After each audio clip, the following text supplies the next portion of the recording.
All thank you to all members present here. Ma'am நான் தமிழ்லேயே ஆரம்பிச்சிடறேன். First எனக்கு அவ்வளோலாம் நான் படிக்கவும் மாட்டேன். ஸ்போர்ட்ஸில் தான் நான் ஃபுல்லாகவே வந்து ஆர்வம் காட்டிகிட்டு இருப்பேன். ஆனால் அதுவும் இம்பார்ட்டன்ட், ஸ்டடீஸும் நம்ம சைடில் வந்து இம்பார்ட்டண்ட்டாக பொறுத்துக்கணும்னு சொல்லிட்டு மேம், பிரின்சிபல் மேம், நான் ஃபர்ஸ்ட் ஆஃப் ஆல் நான் எல்லாருக்கும் சொல்லணும்னா என்னை வந்து நான் காலேஜ் போகிறேன் அப்படின்னாலே பிரின்சிபல் மேம், சத்யா சார் அவங்களாம் தான் வந்து என்னை மோட்டிவேட் பண்ணி உன்னாலே முடியும் அப்படின்னு சொல்லிட்டு படிக்க வச்சாங்க.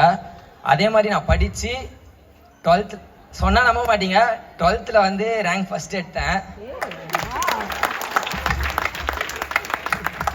அதுக்கு ஃபஸ்ட்டு எனக்கு மோட்டிவ் பண்ணதே வந்து கம்ப்யூட்டர் சயின்ஸ் உஷாராணி மேம் தான் மோட்டிவ் பண்ணாங்க. ஏன்னா ஆல் டிக்கெட் கொடுக்கும்போது எல்லாருமே சிரித்தாங்க. ஏன்னா வந்து நான் ஸ்போர்ட்ஸ் மட்டும் தான் ப்ளே பண்ணுவேன், எல்லாருமே சிரித்தாங்க. அப்போ அவங்க தான் எனக்கு மோட்டிவ் பண்ணி உன்னாலேயும் முடியும் அப்படின்னு இந்த லெவலுக்கு எடுத்துகிட்டு வந்தது.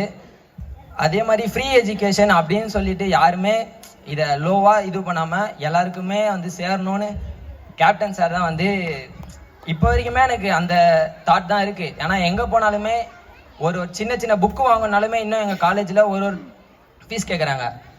ஸ்டடீஸ் எக்ஸாம் ஃபீஸ் அந்த மாதிரியே வந்துன்னா வருஷத்துக்கு 1 லட்ச ரூபா கிட்ட செலவாயிடுது. ஆனால் நான் 12வது வரைக்கும் இங்கே புக் ஃபீஸ் எதுவுமே கேட்காம என்னை இந்த லெவலுக்கு ஆக்கினதுக்கு தேங்க்யூ சார், கேப்டன் சார்.